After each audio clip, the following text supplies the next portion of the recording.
dieses Gespräch, weil ich denke, dass wir heute Nachmittag sehr viel Input bekommen haben, eine sehr engagierte, agitatorische Ansatz von Madame Avion, das ich hervorragend finde. Is the translation? It's going on. Fine. Alors, donc les questions, je vais les poser en français et en anglais, si c'est nécessaire. Je vais faire le français et Wir machen l'allemand. weiter mit der Diskussion, bitte. Diejenigen, die teilnehmen möchten, jetzt einen Platz suchen und die anderen zügig hinaus.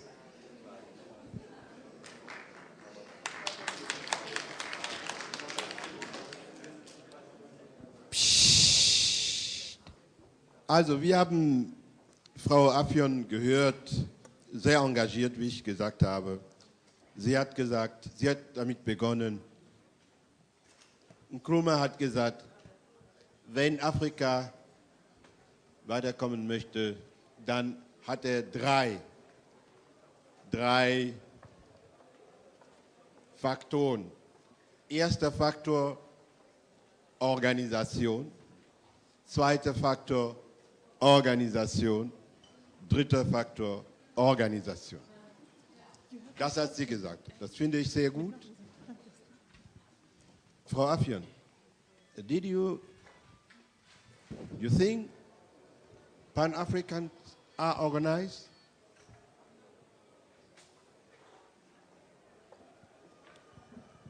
No, not enough. You know, there a lot of us who are activists, you know, but they're not enough of us who are organized and, you know, organizers.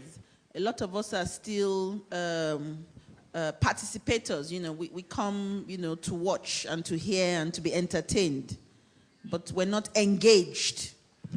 And so there are a lot of us who are activists, and some of us are super activists. But the point I'm making is, it's just so much, you know, on a certain level. It needs to be much, much, much more at, you know, lots of different levels. So we're not organized enough. Obviously, that tells directly on our struggle. And, you know, we need to do more. We need to do a lot more. So, wenn wir jetzt, si nous composons avec l'activisme que Madame Avion, auquel elle a fait appel, et l'engagement politique au front que M. Benrico nous a fait part, et maintenant, M. Fall, vous avez parlé du centrisme, de politique centriste africaine, centrée vers l'Afrique. Mais vous avez utilisé le mot maths. Je ne sais pas si dans la salle, il y a un professeur égyptologue qui était ici, malheureusement est parti. Mais je ne sais pas combien dans la salle. Ah, il est en haut, professeur Bilolo est en haut.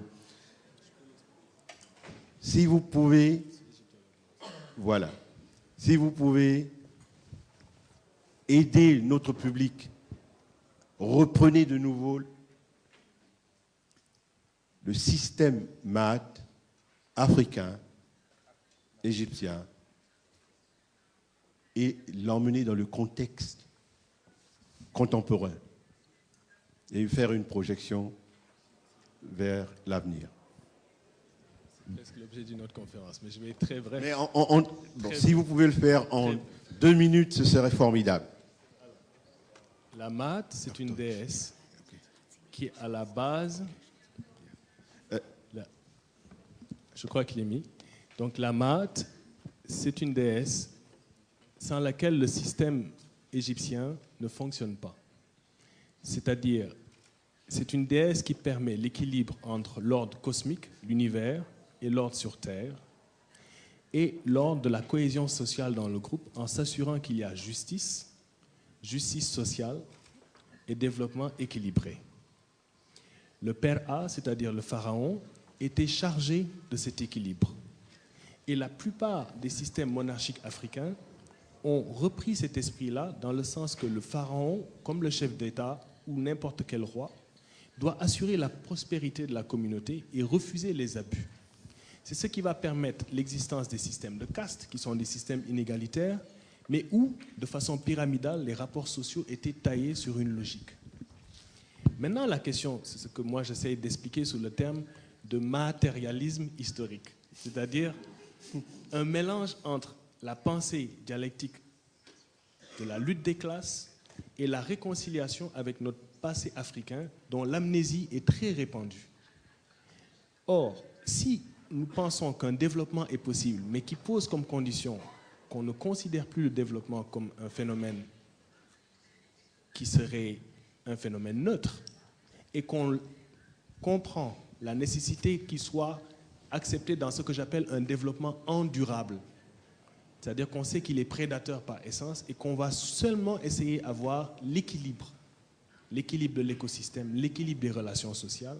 Là, on redécouvre les vertus du Mahat. Et donc, l'idée, c'est un peu ça, c'est de recomprendre, et ça, c'est un tissu qui permettrait au panafricanisme d'avoir quelque chose en commun. Vous comprenez? Donc, sur mes écrits, vous pouvez élaborer. Très bien. Darf ich es so verstehen, weil ich habe die Frage gestellt weil ich leider auf Französisch gesprochen habe. Ich habe die Frage gestellt, dass Herr Fall Maat, das System Maat, formuliert hat und er sollte das erklären. Er hat das jetzt erklärt. Ich hoffe, dass alle übersetzt bekommen haben, die Französisch nicht mächtig sind. Ich möchte jetzt aber eine Kombination haben.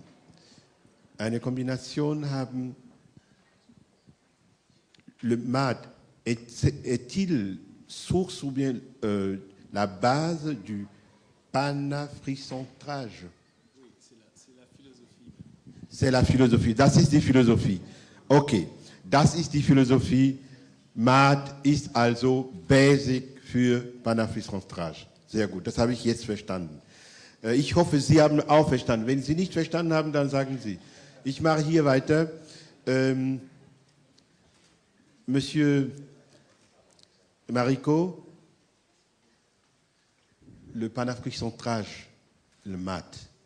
Et maintenant, dans la politique, dans votre activité politique, qu'est-ce que ça pourrait signifier pour vous?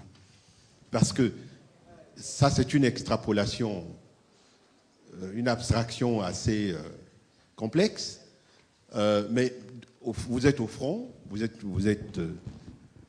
au Parlement aujourd'hui, vous défendez, vous êtes dans un parti politique, vous travaillez sur le terrain. Qu'est-ce que cela pourrait signifier pour vous? Comment vous pourriez interpréter cela? Also ich stelle die Frage, weil diese Theorie, diese Strategie, diese theoretischer Ansatz. Dieser theoretische Ansatz von MAD, was bedeutet das für die Politiker, für die politischen Menschen, die wirklich im Vordergrund stehen? Was bedeutet das? Eh bien, ça, il faut bien d'abord comprendre parfaitement ce panafricentrage, c'est ça? Il faut bien le comprendre. Mais quand je saisis un peu ce que Fall a dit tout de suite à propos de mélange de la dialectique et de pensée de réconciliation, qu'est-ce que tout cela peut compter pour nous sur le terrain en matière politique?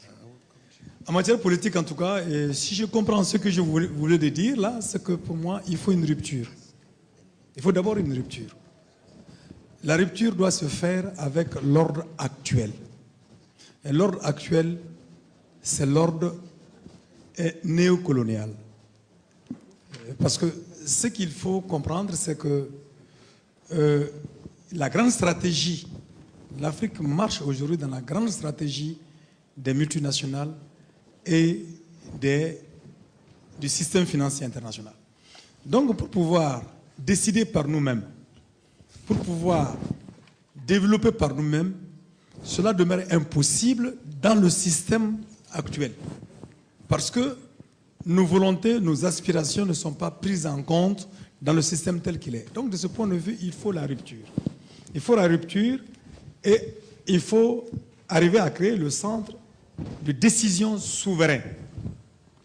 Donc, je ne sais pas si je suis dans sa vision philosophique, mais dans ma conception politique des choses, c'est qu'il faut arriver donc à la création d'un centre de décision souverain, et cette souveraineté doit recouper des institutions qui sont en conformité avec la compréhension, le vécu socio-culturel du peuple qui met en place au centre les aspirations et les préoccupations des populations. Je crois que c'est de cette manière-là, cette démarche-là, que nous avons, qui est une démarche tout à fait dialectique, qui ne se ferme pas.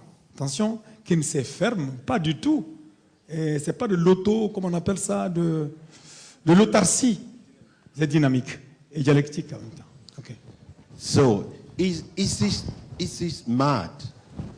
Is this the revolutionary leadership you are talking about? And what is... We have to be very careful. When I was trying to explain, is we need an ontology. We have to rediscover what links us as African. Okay? So this is actually the cement on a philosophical, ontological basis. But when you talk on the ground, you have basic needs, you have the revolutionary steps, and those are dialectic processes where core and periphery reality of the world capitalist system should allow you to first, as he said, delink from the world capitalist system by using any means necessary that would allow first fulfillment of basic needs, including food, balance of power, access to a popular participation, meaning that then you would have a parliament that reflects the basic demands of the population, including the women. Then you would start making the immense changes, which include stopping the neo-colonial barriers, sovereignty on the national resources, etc., etc. So we have to be very clear on what I'm trying to propose. There is a strategy which is grounded on the deep reality of people who have implemented it and were killed because they were trying to implement it. So we do know exactly what it means. So not to confuse the philosophical research of what makes us African, whether we're in the diaspora after slavery or whether we are still living in societies that have been destructurized by slavery and colonial system. But there is things that are remaining, and this is the ontological cement that links us as African. And I think it has a value for the rest of humankind because we need to build a polycentric world. And that's where Africa would have its own partition. So, fine. The Pan-African philosophy. Do we have some political parties basing their manifesto on the philosophy and ideology and ideals of Pan-Africanism? That could be the best way of mobilizing our people so that by the time we have parliamentarians and political parties in government, we could begin influence Pan-Africanism throughout Africa. And on the side of the diaspora, we are now recognized since 2002 as the 6th region of Africa. But how many parliamentarians do we have from the Africa diaspora? And is the number proportionate to the population of Africans in the diaspora? That's my question and contribution, because I think we cannot force it the way perhaps a few people did and we get independence. We have to mobilize the masses And the only way is to use our ideology, the Pan-African ideology, Pan-African manifesto, and move forward. Okay.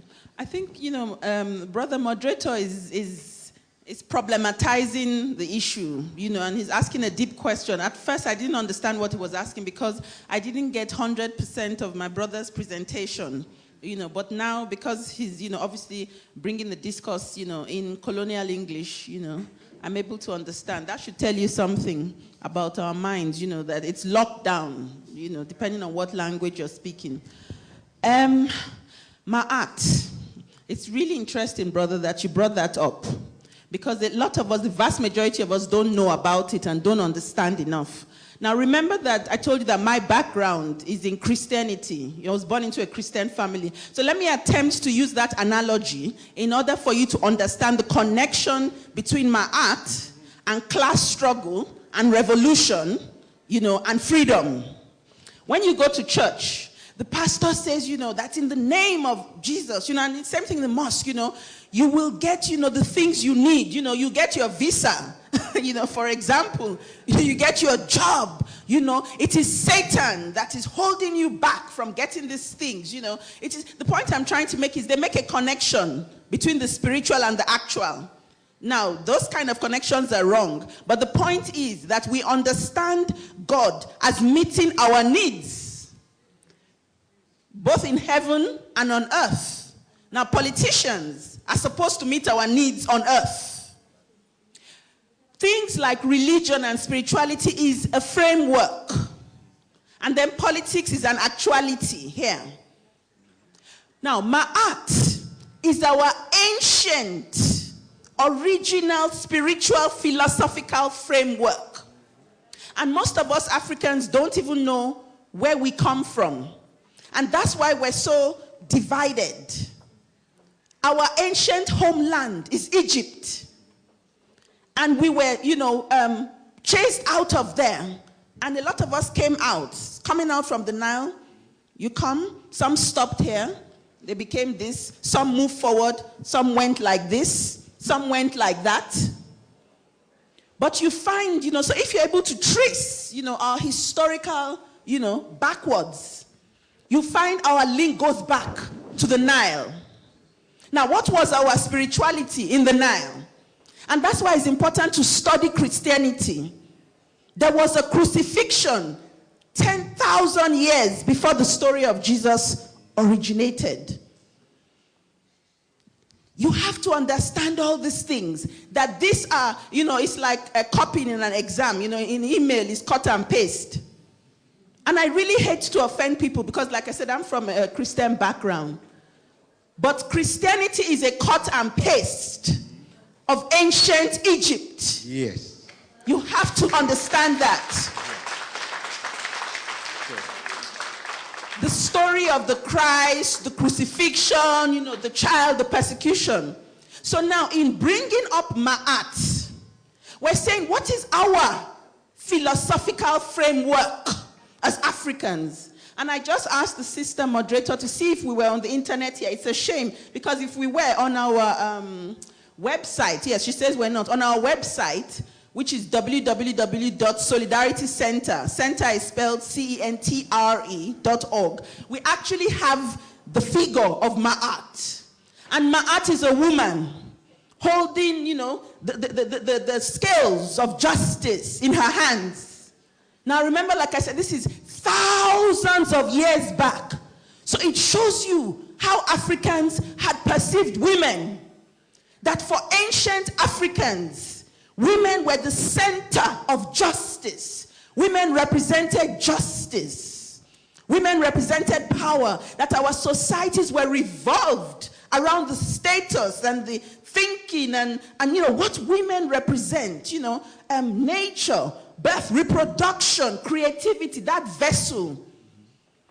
The emblem of our justice, of our philosophy, of everything about us revolves around the woman, Ma'at. Now, of course, in European law, you see that law has the scales of justice. Where did they get that from?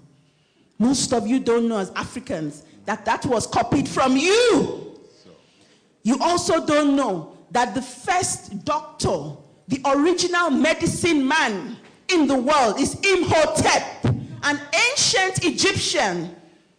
But we don't have this history because these are the things that strengthen us to understand and know who we are. So now, what is the connection between Ma'at and the concrete struggles and the fights and the revolution that we face today? The answer to that is in the answer that today, in the world today, certainly for us as Africans, the most powerful mass movements are in the church. That's where the mass movement is, in the church. What is it that drives our people into the church? It's about spirit. Our people are looking for something, searching. They are thirsting. They're hungry for something, for spirit. And that's something about us as African revolutionaries, that sometimes we become so westernized that we separate our concrete everyday things from spiritual things. And we try and make a distinction between them. Whereas Ma'at and understanding Ma'at would seem to make a fusion between spirit and reality.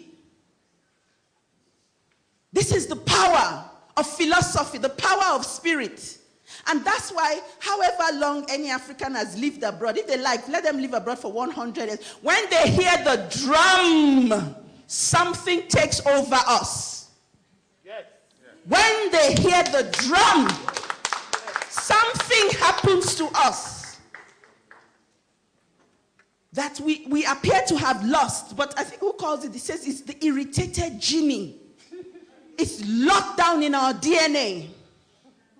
So there's some deep things we need to understand. But having said that, a lot of people who have this spiritual understanding of our world view run away from our reality and the struggle that we must fight, the revolution that we must make.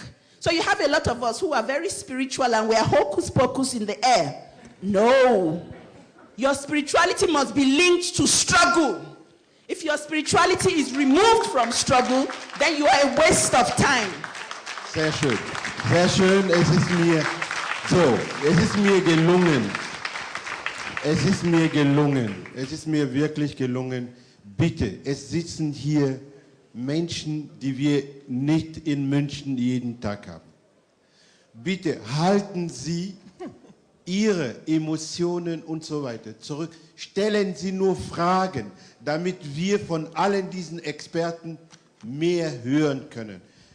Deswegen habe ich die Fragen jetzt gestellt, aber das war nicht der Sinn. Der Sinn ist, Sie stellen die Fragen. You have questions. Paul, ich stehe hier Please. oben. Ich stehe hier oben, weil Marianne, ich gebe die erste Frage an Marianne und dann komme ich runter. Ja, und bitte Fragen stellen, kein Exposé, damit die Leute antworten können. J'ai demandé.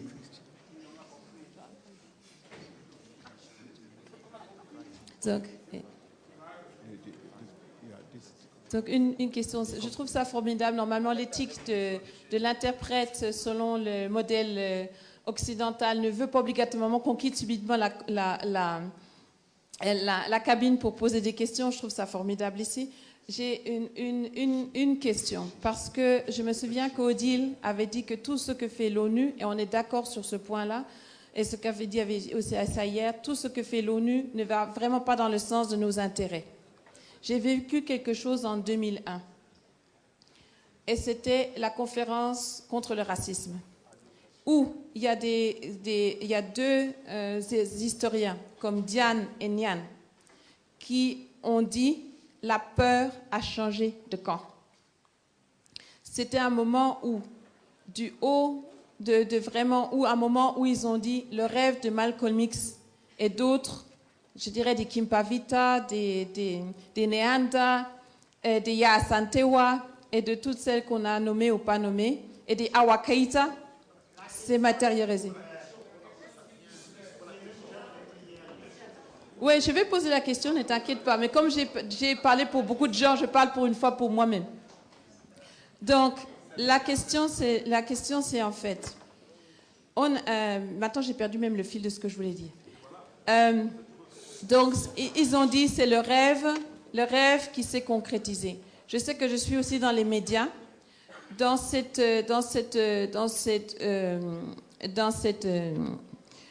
programme d'action, il y avait beaucoup qui parlaient justement de certaines choses qu'on a dites, de retrouver nos propres racines, sans que le mat soit explicitement nommé. Maintenant, dans cette marche pour la révolution, et dans ce contexte qui est le nôtre, où chacun d'entre nous a certaines choses à faire dans les différentes activités qui sont les nôtres, je voudrais simplement qu'on se dise qu'en termes de médias, quels sont les pas que nous avons à franchir pour faire en sorte que, d'une part, et les recherches qui sont effectuées, pour que, d'une part, on retrouve cette dimension spirituelle qu'ont eu tous les mouvements de libération sur notre continent et dans la diaspora, et d'autre part, pour faire en sorte que cette révolution ne soit pas dirigée vers une autre direction, mais ait un fondement très fort.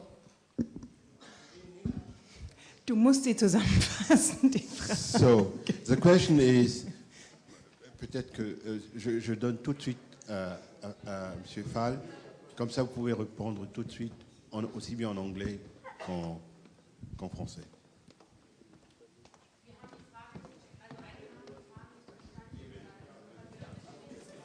Also die Frage war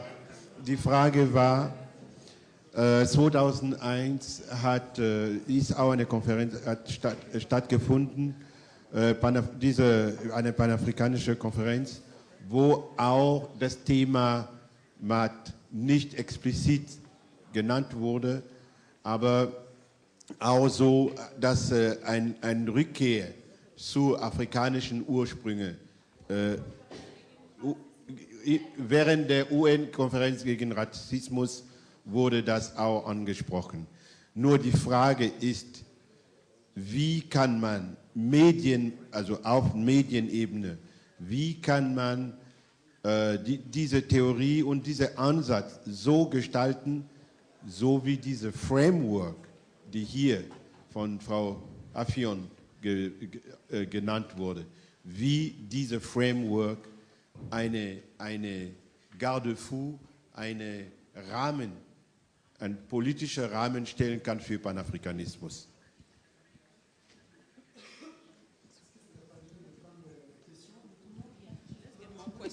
Ja, das Okay, denke ich. also, Okay. noch weitere. Moment. Okay. Bonjour, je m'appelle Lydie Seule, j'ai créé un centre panafricain pour protéger nos langues et nos cultures. Et ça se passe sous forme de concours pour les enfants. Mais ma question va beaucoup plus sur le problème de l'agriculture. Je constate que le plan d'association structurel a affecté la plupart des pays, surtout plus francophones. Et ce que je voulais savoir, c'est pourquoi est-ce que les hommes de terrain qui ont constaté qu'on achetait les engrais de l'extérieur, pourquoi est-ce qu'ils n'ont pas trouvé un moyen de fabriquer, de faire des engrais parallèles?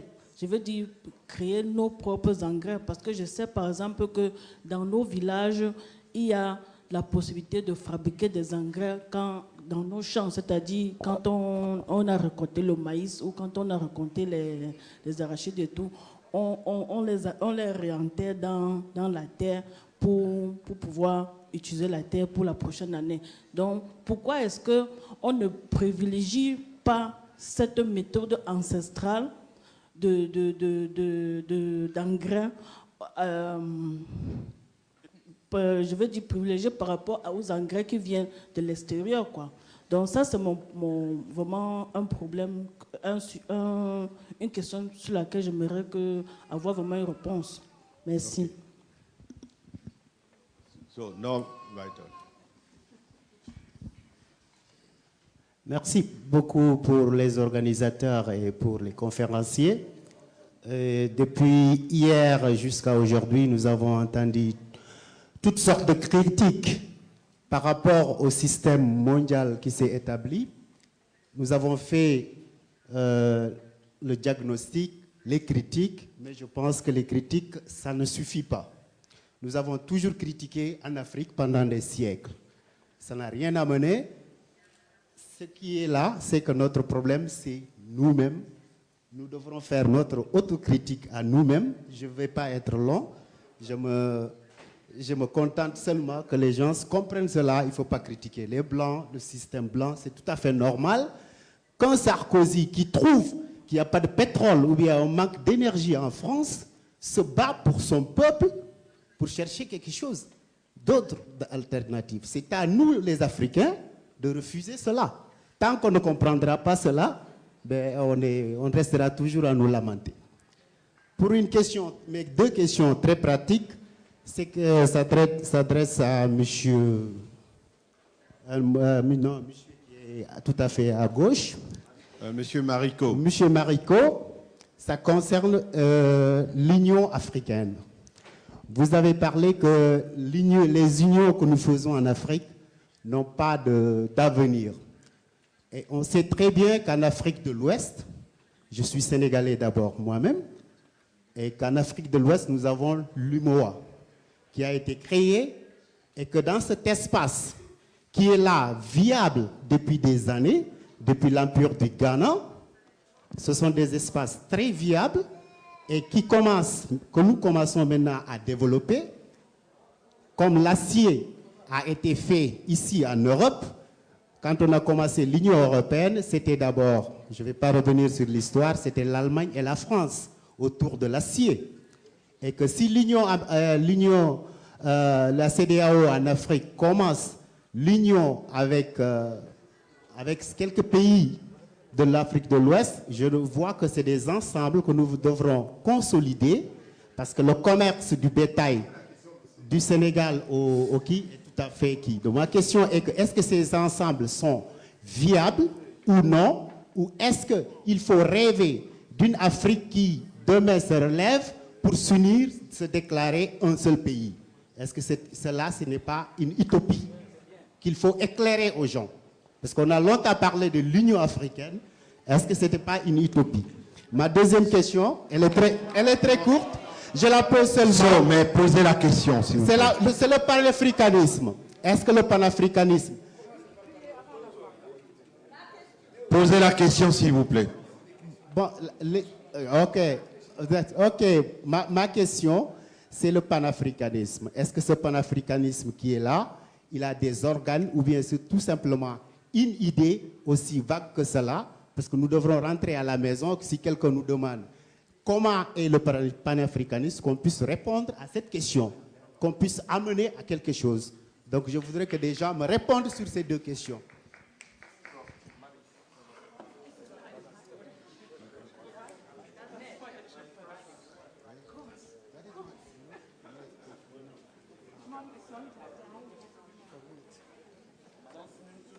Je voulais essayer de compléter ce que l'autre a dit.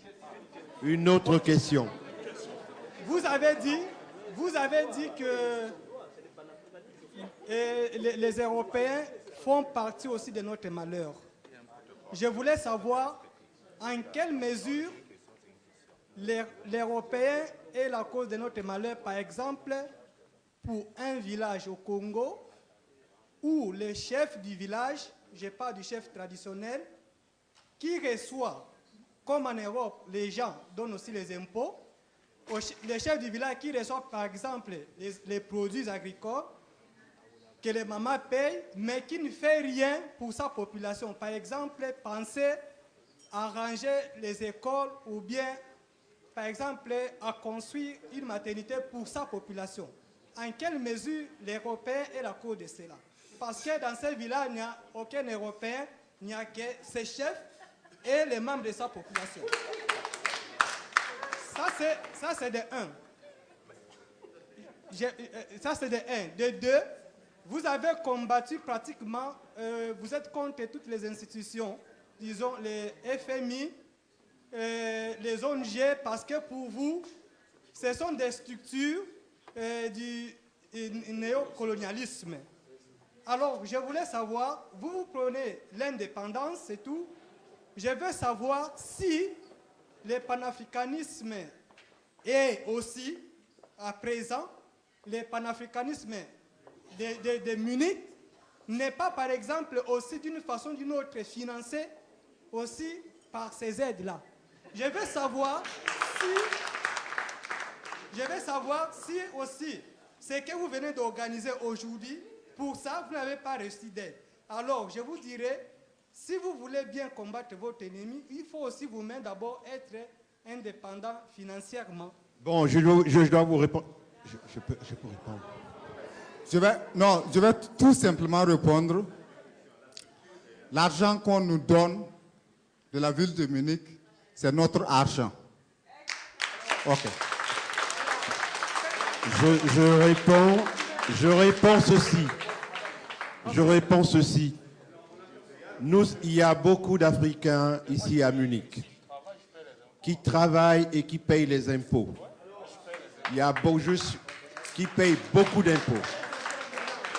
Nous avons travaillé, nous avons apporté notre apport pour la ville de Munich et c'est tout à fait normal que la ville de Munich participe pour les activités politiques, sociales. Et cette question, je crois qu'elle est bien répondue.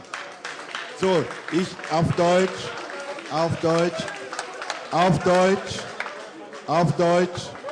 das hat mit Panafrikanismus nichts zu tun.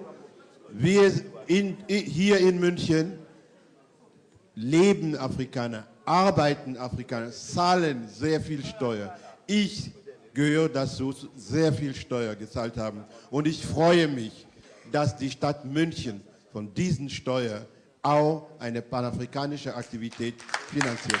Und das hat mit Panafrikanismus nichts zu tun. So, hören wir jetzt so das Podium, das noch möchte, die Antworten auf die Fragen, die gesammelt wurden. Amadou, also ganz oben, hat mir ein Zeichen gegeben, dass es jetzt wohl Zeit ist. Aber wir beantworten die Antworten Fragen. hören wir. Und dann ist es Zeit für die Schlussresolution. Ich denke, es ist auch in dem Interesse, dass wir nicht wieder in einer Stimmung den Saal verlassen, die uns total zersplittern, was mein persönliches Gefühl ist. Ich weiß nicht, wie es euch geht. Ich denke, dass wir besser in einem geeinten Gefühl hier auseinandergehen, um dann auch noch Didier Awadi zu hören. Ist es in unser aller Sinne, auch wenn sich noch drängende Fragen aufspüren. Okay, dann beantworten wir diese Fragen, um dann eure Schlussresolution zu hören. Amadou? Okay.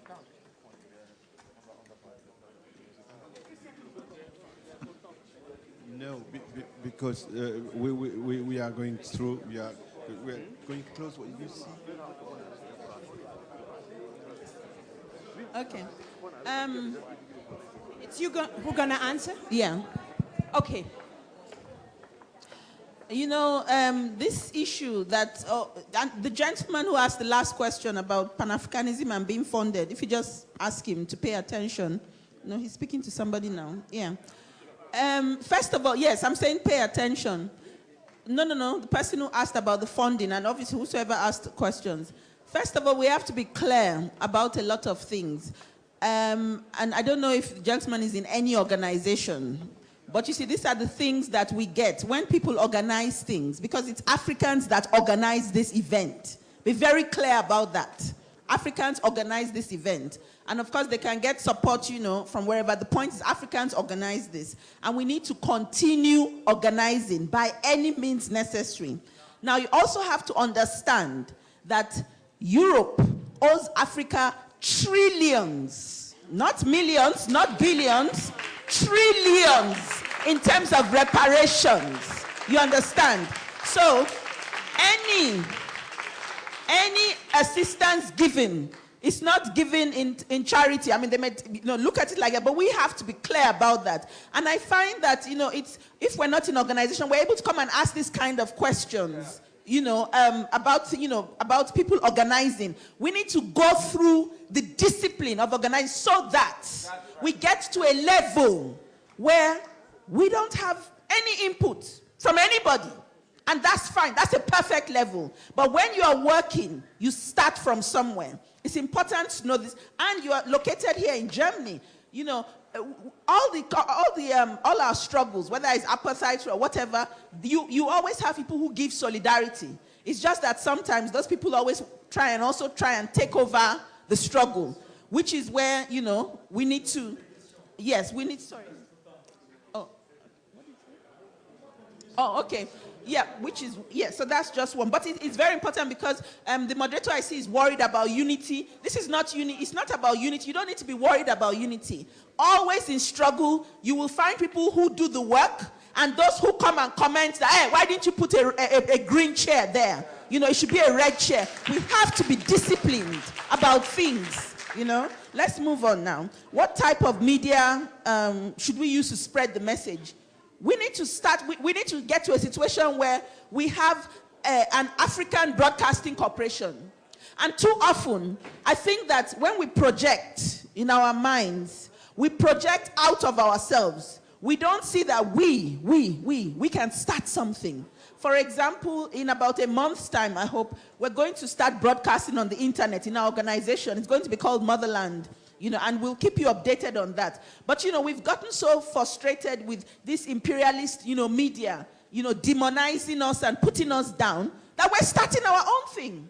We're doing our own work. And I'm saying that each of you in this room, especially us Africans, there is a Kwame Nkrumah in you. There is a Lumumba in you. There is a Nehanda in you. There is a Kimpa Vita in you. When will you let it come out? When will you let Nkrumah come out? When will you let Lumumba come out of you? When will you let Nehanda come out of you? We have the capacity to do it. We have a variety of skills. Even the person asking about funding, it may be that he well has skills in finance that he can put to the aid of an organization, an African organization, an African-led organization. And if we get support from outside, that's fine. But we must start to do things, for ourselves, and we can do it. So what type of media? Let's form our own media. The internet is an open field now for us. Use it. Occupy it. That's what politics is about. Occupying the space. Yeah? There was another question about why can't we use, well, I'll let somebody answer that, methods of production. Is Pan-Africanism an organ or an idea? Like my brother said, that is a very, very important question. Pan-Africanism is obviously a political framework. That is where it is at this stage. One of the things that the Arabs and the Europeans did to us when we had contact with them, which was devastating, and the fact that we are still here as a race to tell the story, we've really got to lift up our ancestors and lift up ourselves. Because the people we call the Caribs, they've disappeared as a race. The people, Native Indians, Native Americans, they've almost disappeared as a race in America. You can only find them hidden, in concentration camps in the United States of America, the bastion of democracy. They committed genocide on the indigenous people. Yeah? So, the point I'm making is that we've gone through a lot, yeah? And that our institutions have been devastated. When the Arabs came to attack us, and those of us who are Muslims, we must have the courage to study our history of the relationship between Africans and Arabs. And not think that Arabs are Africans. For example, Gaddafi, I will stand up for him any day, even today in death. I will stand up and raise my hands for Gaddafi. But I'm also clear, Gaddafi is Arab.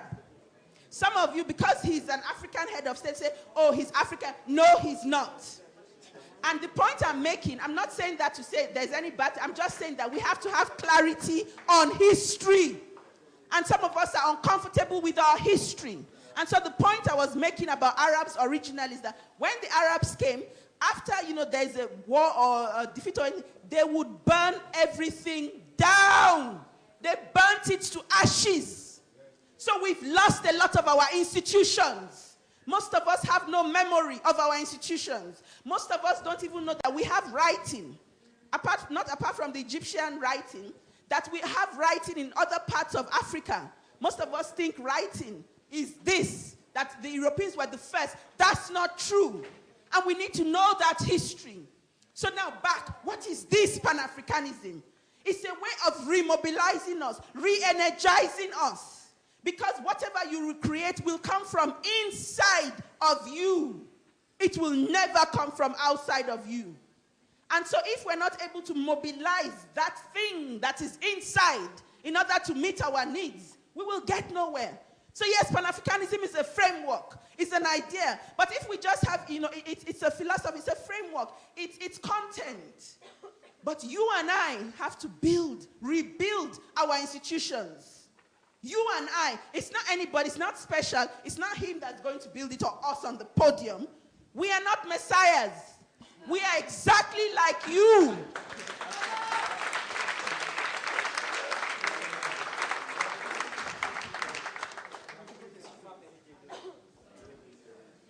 Okay, just the last one.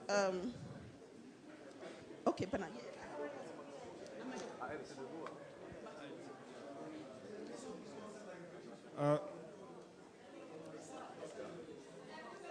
I think it was Marian who asked if somebody will hit Africans on one cheek, should we turn the other cheek?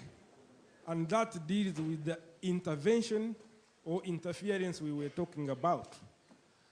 We shall not keep giving them another cheek just because they have beaten us. We have to defend ourselves. If we defended ourselves, if we united and defended ourselves against them, they should not have taken so many slaves. They should not have colonized us. But how do we organize? It goes back to our structures and our values. We have to identify our roots.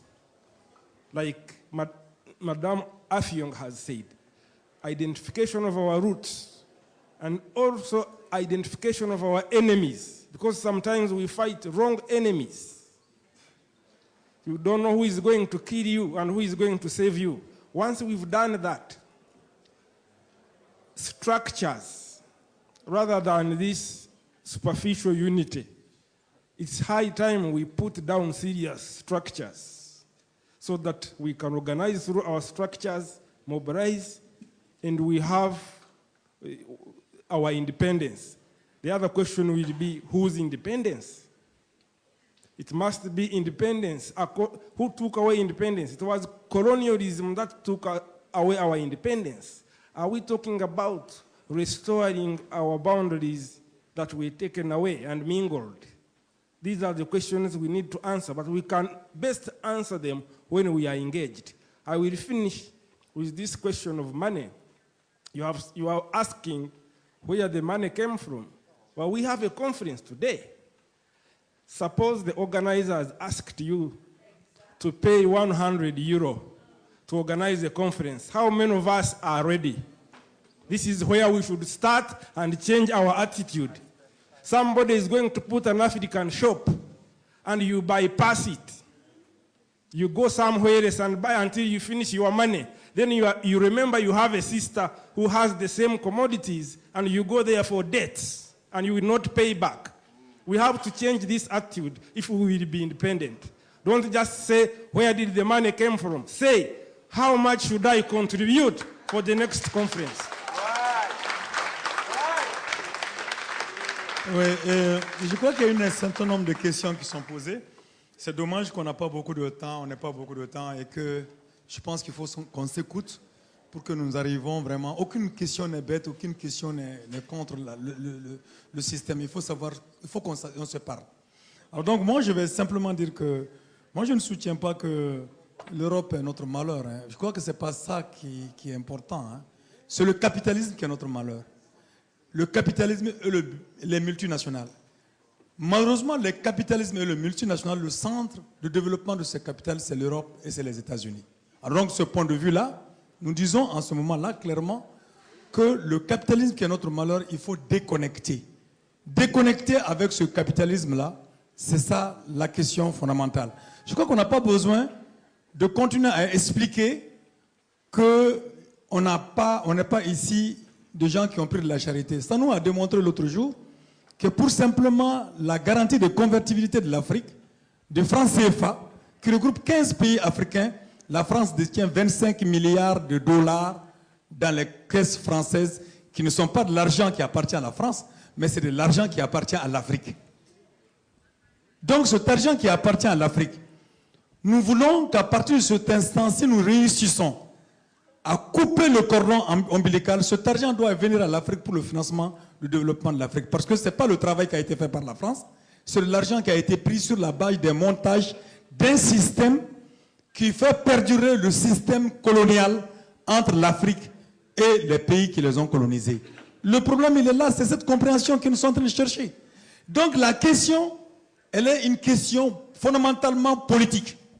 Et la question politique, c'est de pouvoir arrêter le système de démocratie imposé par le système capitaliste et le système impérialiste, qui ne sont par nature, l'impérialisme par nature, c'est le monopole. Bon, quand tu ne peux pas parler de démocratie quand il y a le monopole. Donc, de ce point de vue, on n'est pas en démocratie en Afrique. Donc, la question, elle est politique. Pour ce qui concerne l'agriculture, vous savez, on ne peut pas développer... Vous savez pourquoi beaucoup de paysans font l'engrais, les engrais naturels. Mais, malheureusement, pour le développement de l'agriculture, on a besoin d'argent. Et pour avoir l'argent, les gouvernements africains ne financent pas leurs agriculteurs. Alors donc les agriculteurs sont obligés de travailler la terre pour avoir de l'argent. Mais pour avoir de l'argent, ce n'est pas les céréales qui vont leur donner de l'argent. C'est les cultures industrielles qui vont leur donner de l'argent. Et pour encourager les cultures industrielles, il faut leur donner de l'argent pour qu'ils puissent s'endetter. Il faut qu'ils s'endettent, il faut leur donner des engrais pour que les cultures industrielles aillent plus vite, une intensification de la culture. Donc, de ce point de vue, les engrais font leur rentrée pour les besoins d'argent de l'agriculture, pour les besoins de développement des cultures industrielles. Et à partir des cultures industrielles, alors, on essaime ces engrais pour les cultures vivrières parce que les engrais, ça force la terre, ça force la nature pour que la production puisse être élevée. Ça, c'est le système qui est là. Maintenant, quand on nous dit qu'on va développer, comment est-ce qu'on va, on veut quitter les institutions financières internationales, mais quand même, d'après les Maliens, là, ils s'entendent qu'il fallait gagner. C'est-à-dire que tu as passé 10 ans en train de faire le commerce d'âne. Mais si tu n'arrives pas à avoir de l'argent, il faut au moins connaître beaucoup de pistes. Parce que tu es obligé de parler par des pistes. Au moins, tu aurais appris quelque chose. Ça fait combien d'années nous sommes dans les programmes d'ajustement structurel? Ça ne nous avance nulle part. Ça ne fait que le bonheur de quelques individualités africaines, de quelques petites classes sociales africaines qui se reproduisent, qui se reproduisent, qui se reproduisent. Ce n'est que ça. Mais la grande masse des Africains sont en train de mourir de faim, de maladie, de soif, ou de mourir simplement au Sahara, dans les mers, ou dans les guerres. Parce qu'on n'a même pas dit le nombre de personnes qui ont été tuées en Libye. C'est 70 000 personnes déjà qui ont été tuées en Libye. C'est plus de 5 millions. Le drame congolais, on n'en parle pas. Mais tous les jours, on parle de l'Holocauste juif, l'Holocauste juif, l'Holocauste juif. Mais on ne parle pas du drame africain. Mais donc, qu'est-ce qui est responsable d'un tel système? Mais mon frère, si nous ne sommes pas capables d'assurer notre développement, alors donc, suicidons-nous. Suicidons-nous. Le paysan qui est au fin fond du Mali, qui continue à vivre de son labeur, mais il n'est pas comme moi, il n'est pas comme vous. Mais il vit.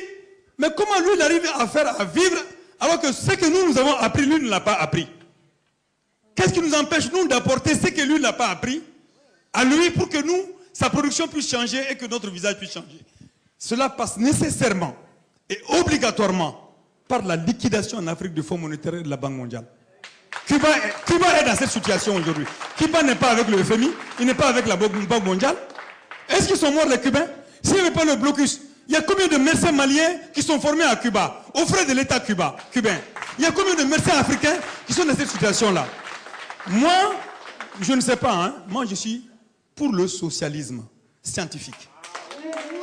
Et le socialisme pour lequel je suis n'a rien à voir avec l'international socialiste. Parce que nous avons appris, comme ils l'ont appris dans la vie et dans des œuvres de ceux qui ont été les précurseurs du socialisme, qui n'est pas en contradiction avec notre culture dans sa phase dynamique est dans sa phase progressiste. Donc, comme les précurseurs eux-mêmes l'ont dit, toutes les nations viendront au socialisme, chacune dans les conditions socio-économiques et culturelles, dans ces conditions socio-économiques et culturelles.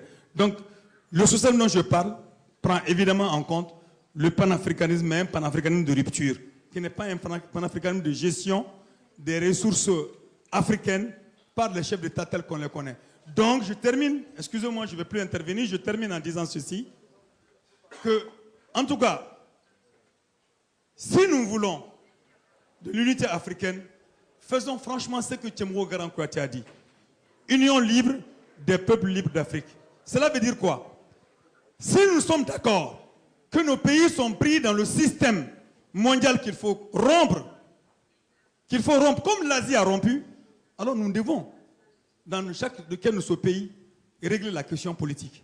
Régler la question politique, c'est de faire partie de ces différents régimes qui nous gouvernent et qui sont des régimes qui sont des sous-fifres des régimes, comment on appelle ça, des multinationales de la Banque mondiale de l'impérialisme. Donc, ce point de vue-là, dans cette démarche de combat contre les régimes actuels africains qui sont liés aux puissances impérialistes, dans ce combat-là, nous nous entraidons. Dans ce combat-là, ceux qui arrivent ne doivent pas oublier ceux qui se battent. Et ensemble, main dans la main, si j'ai des propos à dire, dans la solidarité, dans le combat, nous pourrons réussir donc à allumer des flammes pour l'Afrique. Moi, c'est ce que je vois dans cette histoire-là. Solidarité, solidarité dans le combat pour l'indépendance et pour la démocratie. Je ne finis. Ok. Je sais que le temps est très... Écoutez, j'aimerais juste qu'on se comprenne bien. Vous voyez, je m'excuse, je vais juste terminer parce que cette question, elle est essentielle. Pour pouvoir...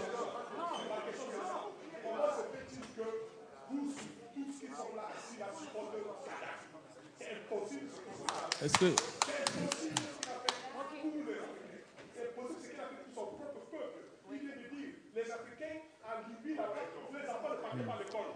J'aimerais...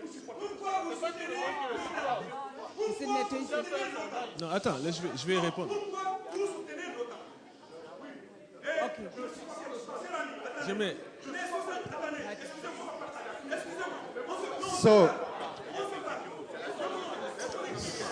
J'aimerais... Non, vous allez parler après. Mariko.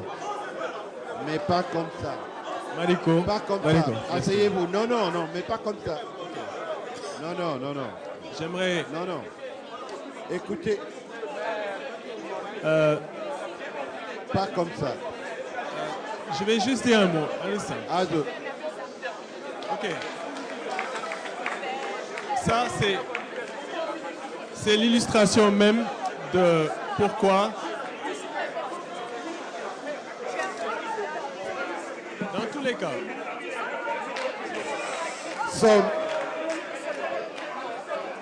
Meine Damen und Herren, écoutez, je crois que ce qui est très important, c'est de ne pas... Nehmen Sie wieder Platz. Ça, c'est la preuve, c'est vraiment la preuve de ce qui est arrivé. Nehmen Sie wieder Platz. Non, mais je comprends, mais... Ok, laissez-le, il a le droit de s'exprimer. Laissez-le, on va juste dire un mot, s'il vous plaît.